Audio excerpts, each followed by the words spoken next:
La Odisea tiene un montón de personajes que casi nadie conoce bien. Saben quién es Odiseo, pero ¿acaso conoces a Antino? ¿El tipo que el poema castiga hasta con el lenguaje? ¿O Néstor, el abuelo que no te deja ir sin contarte toda la guerra de Troya? En este video vamos a hacer un recorrido de los personajes de la Odisea, canto por canto. Yo soy Odiseus Roca e Ítaca puede esperar.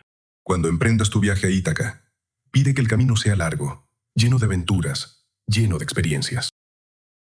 Pero antes de llegar a los personajes tenemos que despejar el terreno con una pregunta previa. ¿Quién escribió la Odisea? Sabemos la respuesta: Homero, el autor de la Ilíada también. Sin embargo, a un nivel de análisis más profundo, la verdad es que no sabemos si Homero existió. ¿Quién era Homero? ¿Quién escribió la Ilíada y la Odisea? ¿Cómo se llegó hasta los poemas que conocemos ahora? A estas preguntas se les conoce como La cuestión homérica. Y su historia moderna arranca a fines del siglo XVIII, cuando el filólogo alemán Friedrich August Wolff publicó sus Prolegomena ad Homerum. Wolff argumentaba que en la época en la que se sitúa Homero no existía la escritura tal y como la necesitaríamos para componer un poema de esta extensión. Así que tanto la Ilíada como la Odisea son en realidad compilaciones de cantos orales breves, cosidos mucho después por editores posteriores. A los seguidores de esta idea se les llamó analistas y durante todo el siglo XIX se dedicaron a diseccionar el texto en busca de repeticiones, inconsistencias y costuras que delataran múltiples manos. Para ellos no hay un Homero como tal.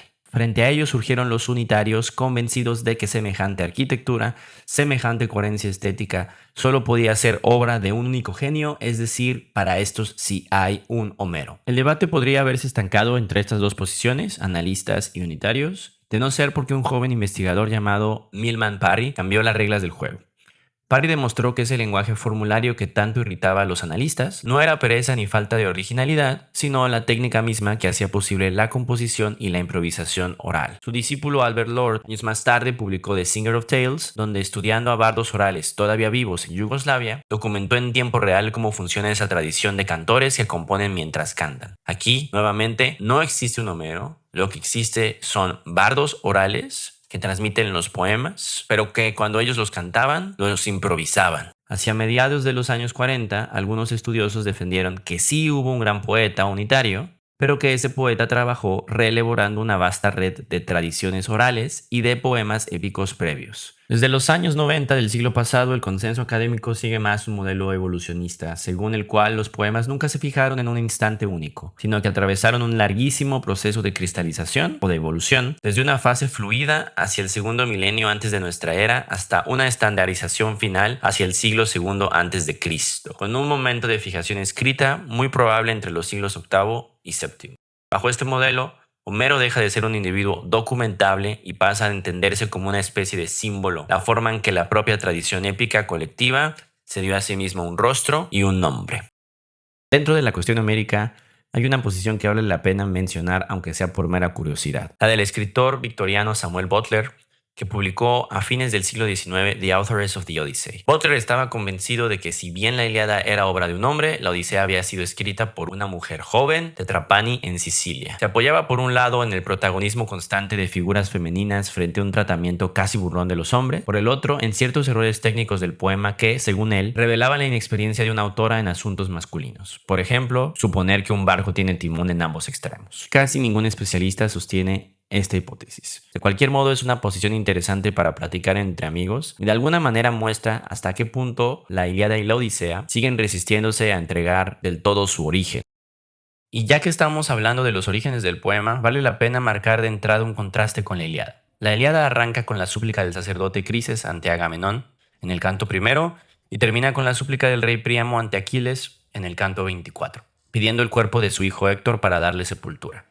Es una arquitectura cerrada, casi simétrica y sobre todo lineal. Avanza en una sucesión continua de días de guerra, sin saltos de tiempo ni narradores intercalados.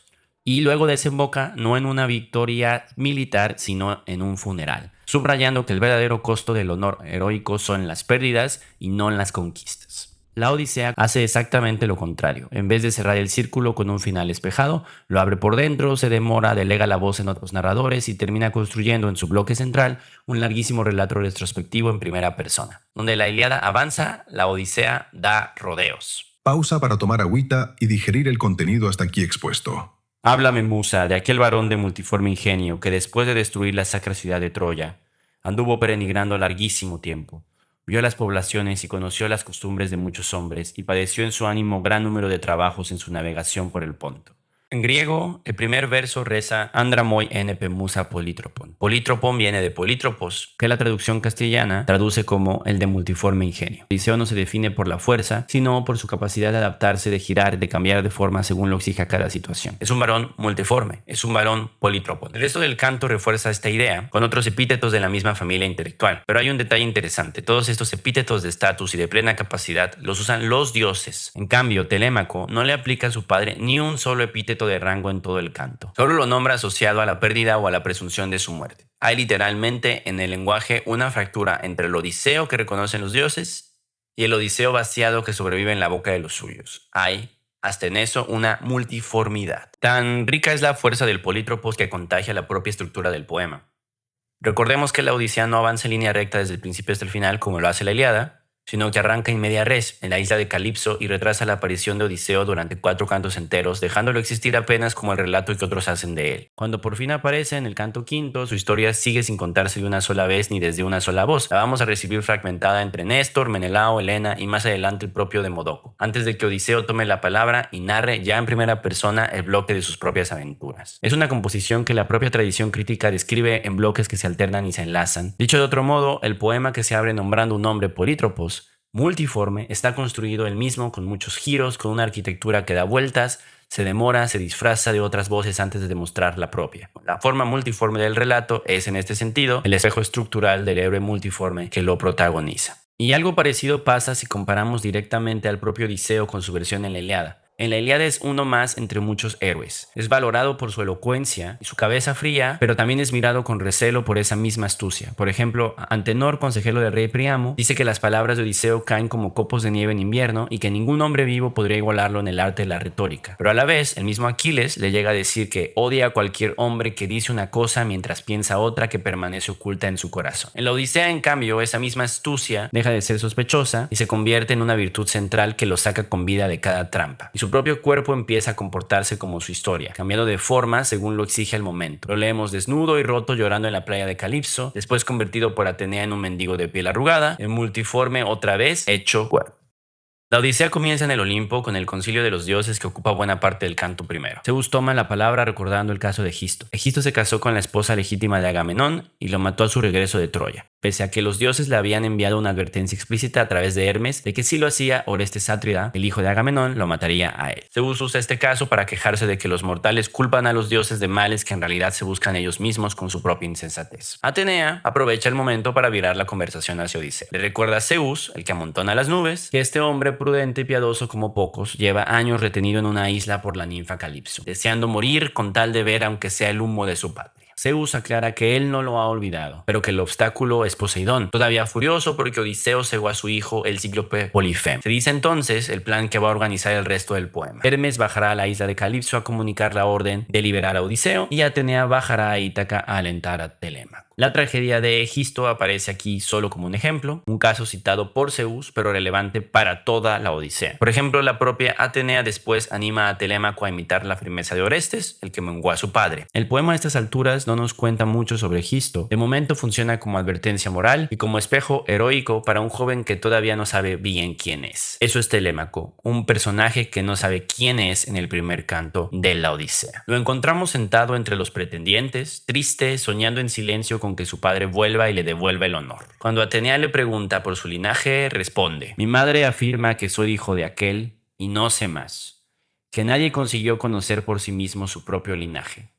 Ojalá que fuera vástago de un hombre dichoso que envejeciese en su casa, rodeado de riquezas. Mas ahora dicen que desciendo, ya que me lo preguntas, del más infeliz de los mortales hombres.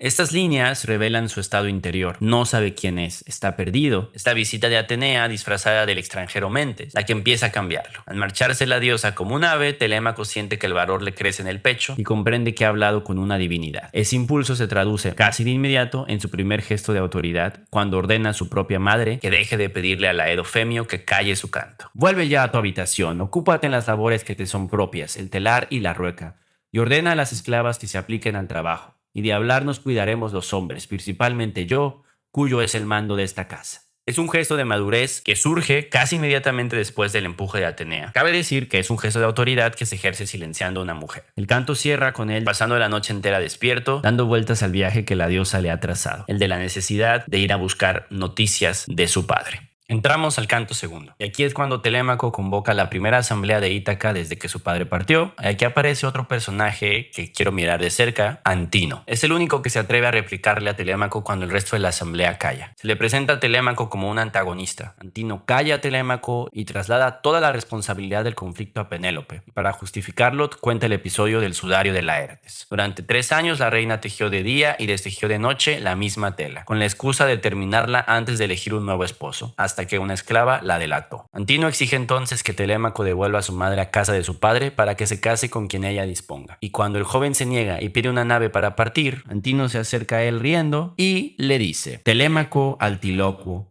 incapaz de moderar tus ímpetus, no revuelvas en tu pecho malas acciones o palabras, y come y bebe conmigo como hasta aquí lo hiciste. Y los aqueos te prepararán todas aquellas cosas, una nave y remeros escogidos, para que muy pronto vayas a la divina Pilos en busca de nuevas de tu ilustre padre. Lo más revelador de Antino para mí es que el poema le niega un epíteto fijo. Prácticamente todos los personajes de este canto, hasta los más secundarios, reciben alguna fórmula estable, y Antino en cambio solo aparece asociado a participios de un instante. En otros pasajes de la Odisea sí carga con su patronímico, hijo de Eupites, pero aquí en el canto donde se define como antagonista, el sistema formulario homérico lo deja fuera de la economía del honor verbal. Esto es una forma de decir, sin necesidad de comentario alguno, que este hombre no merece el tratamiento que el poema reserva incluso a sus personajes menores. Con la ayuda de Atenea, disfrazada esta vez de mentor, Telémaco consigue por fin nave y tripulación y llega a Pilos, donde transcurre el canto tercero, dominado por la figura de Néstor.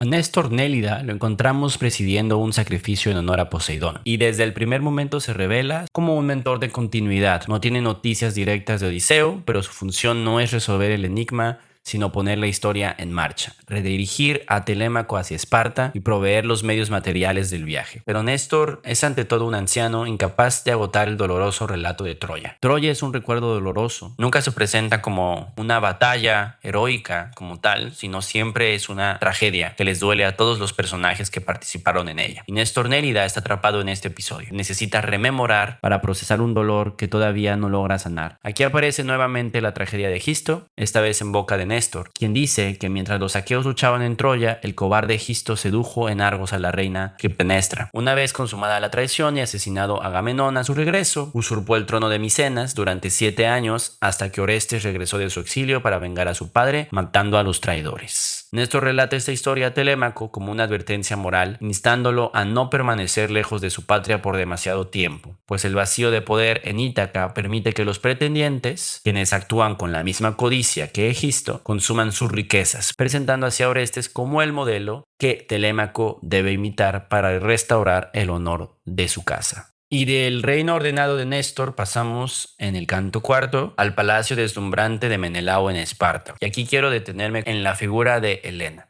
Helena se presenta rodeada de lujo y de armonía aparente en su matrimonio con Menelao, pero esa armonía es en realidad una fachada. Una de las secciones que hace Helena en este canto es que cuando todos rompen a llorar nuevamente porque recuerdan Troya, Helena decide por su cuenta echar en el vino un fármaco que Polidamna le dio en Egipto. Bueno, aquí entra otro término griego que es el fármacon, que puede traducirse como remedio o droga o simplemente fármaco, y que tiene los dos sentidos, es decir, puede ser cura o puede ser veneno. Con esta interpretación uno puede leer esta acción de Helena de dos maneras. La primera, como alguien que cura el llanto y la cólera de los presentes, o también puede decir que Helena envenena a los presentes y les niega el duelo. Esto es una tensión interesante y creo que coopera con esta figura cambiante que es Helena. Aunque si uno nota la descripción de los efectos de este fármaco, pues no suena muy positivo. Ahora, en este canto Helena se llama a sí misma Kinopis, que literalmente se traduce como ojos de perra. La mayoría de traducciones de este verso meten una connotación sexual ajena al griego y solo una, curiosamente hecha por una mujer, invierte por completo la agencia del verso y borra el gesto de autoinculpación que sostiene toda la ambigüedad del personaje. También en este canto Helena cuenta su propia versión de la guerra de Troya. Dice que reconoció a Odiseo infiltrado en Troya disfrazado de mendigo y que guardó su secreto. También cuenta que mientras las demás troyanas lloraban, su corazón se alegraba porque ya deseaba volver a casa. Cuando Helena termina de narrar, Menelao, con otra historia, la desmiente. 3 veces anduviste alrededor de la hueca emboscada tomándola y llamando por su nombre a los más valientes danaos. Y al hacerlo remedabas la voz de las esposas de cada uno de los argivos.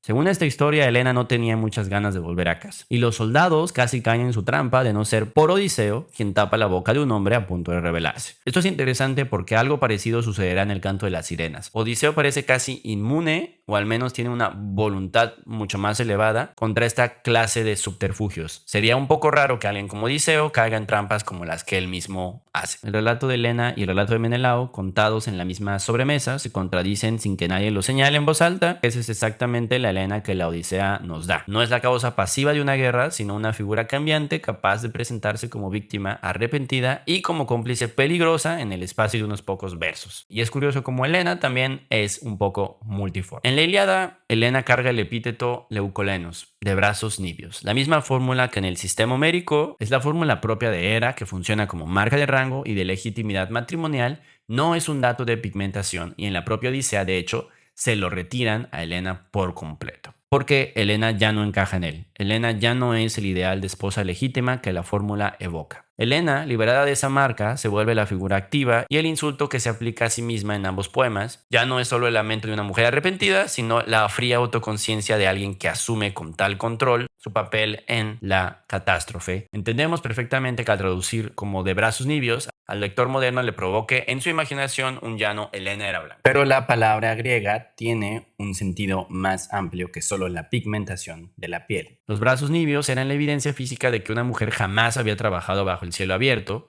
de que vivía puertas adentro, tejiendo en el corazón del hogar. Ni siquiera leucos, la raíz del epíteto, es un término cromático estricto. Según el contexto puede significar brillante, radiante o puro, tanto como pálido o níveo. Y el dato final que debemos considerar: el epíteto nunca se aplica a un hombre en toda la épica homérica, solo a mujeres nobles, y hasta se transfiere por asociación a las esclavas domésticas. Esto nos confirma que estamos ante un puro marcador de posición social. Pienso que el leucóleno, si se me da una licencia, funciona parecido a esa frase popular y rancia del bronceado de taxista. Es decir, sirve para determinar quién trabaja bajo el sol. De brazos niveos se puede traducir como la que no tiene bronceado de taxista. Y sí, si nos bronceamos los brazos por exponerlos al sol y obtenemos la diferencia de tonalidad en la piel, también podremos decir que somos de brazos niveos, aunque nuestro pantón no sea el que algunos le adjudican a Helena de Troya. Ahora, existe también el epíteto Janté, de cabello claro, pero es una fórmula que Homero reparte por igual entre Helena, Menelao, Aquiles y otros héroes. No individualiza a nadie, sino que describe un ideal genérico de nobleza, algo así como el güero de la quesadillera, pero aplicado a las altas esferas aristocráticas. La Odisea no puede usarse para defender que Helena no es una persona negra. No hay, al menos no en un nivel textual profundo, ningún elemento que sostenga esa lectura. Lo único que puede afirmarse con algo de solidez es en todo caso un contundente: Helena no es una persona negra, dado que es de Esparta y los de Esparta son blancos. Pero incluso esa afirmación dice más sobre la Grecia ya blanqueada por Hollywood que sobre la Grecia antigua real, un mundo mediterráneo en contacto constante con Egipto y el norte de África, y probablemente bastante más diverso de lo que nuestra imaginación, heredera de un prejuicio moderno que jerarquiza por color de piel, tiende a suponer. Por último, Helena de Troya es una mujer bastante mal vista en la Grecia antigua, al grado de que Gorgias, el sofista, decide escribir un elogio para eximir su culpa por haber provocado la guerra de Troya. El ideal que hoy en día muchos tienen en su cabeza no es más que una visión sesgada de Helena, romantizada, diría yo, con una belleza capaz de provocar que se peleen por ella, como si la guerra no dejara muertos y fuera un ramo de rosas. Pausa para tomar agüita y digerir el contenido hasta aquí expuesto.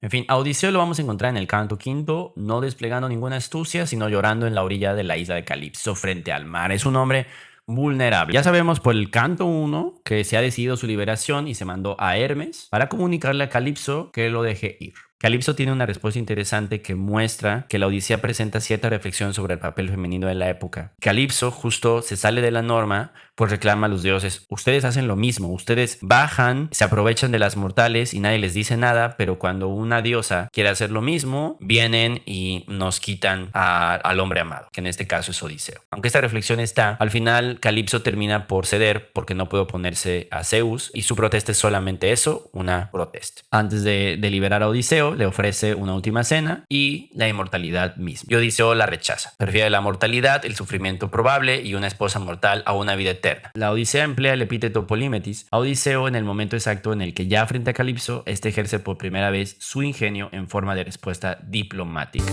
Por favor, señora, no se me ofenda. No te enojes conmigo, veneranda deidad.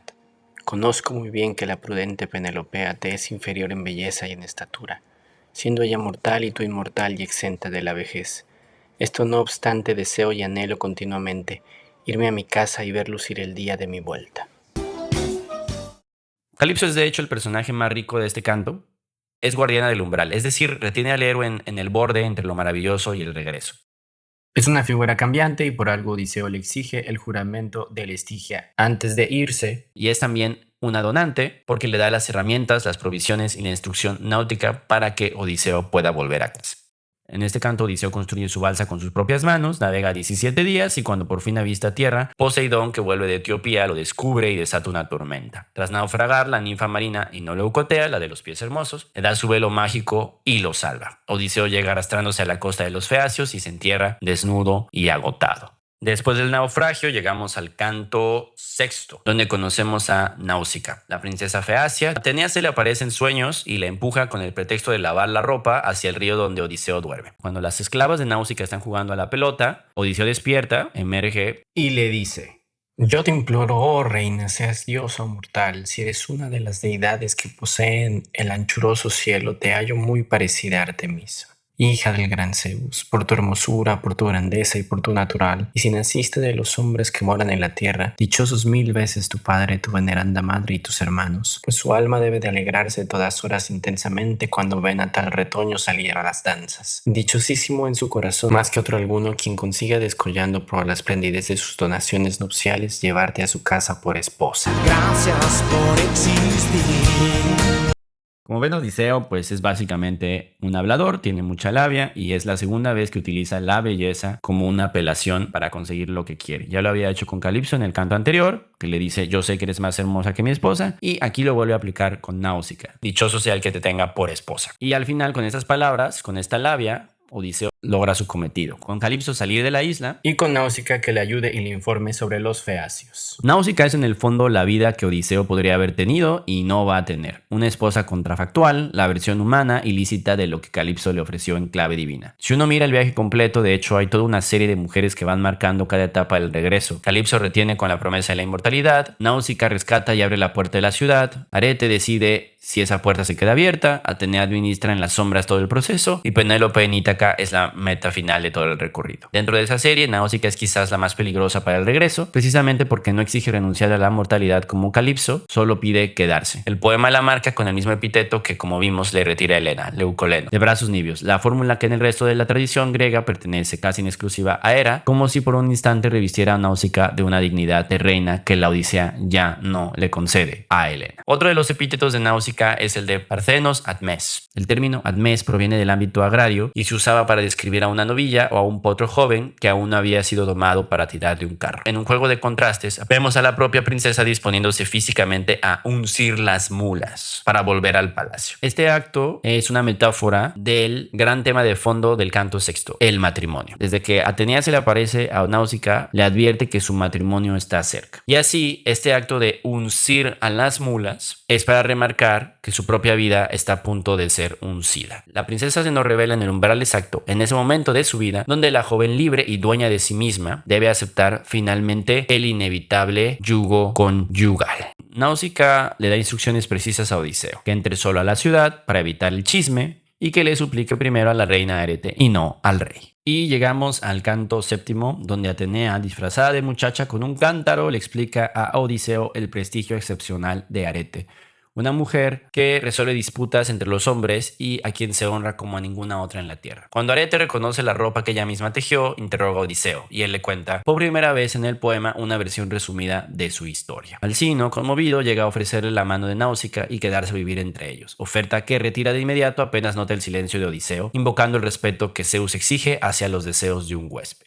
Arete funciona aquí como una auténtica guardiana del umbral, no por la fuerza, sino por el juicio. No es un obstáculo que hay que vencer, sino una figura que pone a prueba la disposición y las cualidades del propio Odiseo. Y el regreso depende literalmente de si ella lo acoge en su corazón. Y así llegamos al canto octavo, donde tenemos al Aedo ciego de Módoco. Su función real, más que informar a un pueblo feacio que todavía no sabe quién es su huésped, es devolverle a Odiseo su propia guerra ya convertida en leyenda. Odiseo se escucha a sí mismo transformado en relato antes antes incluso de haber dicho su nombre. Demódoco entona 3 cantos dentro del poema y cada uno afecta a Odiseo de una manera distinta. El primero, sobre una disputa suya con Aquiles en Troya, lo hace llorar en silencio, cubierto con su manto sin que nadie salvo Alcino lo note. El segundo, el idilio adúltero de Ares y Afrodita sorprendidos por la red de Festo, lo encuentra disfrutando abiertamente como cualquier otro oyente. Y el tercero, el relato del caballo de Troya, hace que Odiseo llore sin disimulo, comparado en un símil desgarrador con una mujer que ve morir a su esposo defendiendo la ciudad y es arrastrada al cautiverio. Al final es esa progresión, silencio, goce, goce al desborde, lo que finalmente empuja a Alcino a preguntarle sin rodeos quién es. También es en este canto donde el joven Euríalo se burla de Odiseo llamándolo mercader sin destreza atlética y lo reta a un juego. Odiseo se levanta, lanza el disco más lejos que nadie y pronuncia un discurso que separa la fuerza física de otras formas más altas de la excelencia, y con esto muestra nuevamente lo sabio que es. En este canto todavía los feacios no conocen la identidad de Odiseo. También es en este canto donde Náusica aparece por última vez para despedirse. Salve huésped, para que, en alguna ocasión, cuando estés de vuelta en tu patria, te acuerdes de mí, que me debes antes que a nadie el rescate de tu vida. Si llegaste hasta aquí, muchas gracias por escucharme. Soy Odiseo Roca y en este canal hablo de lo que más me gusta. Me gusta más el viaje que la llegada. Por mí, Ítaca puede esperar. Sígueme para más.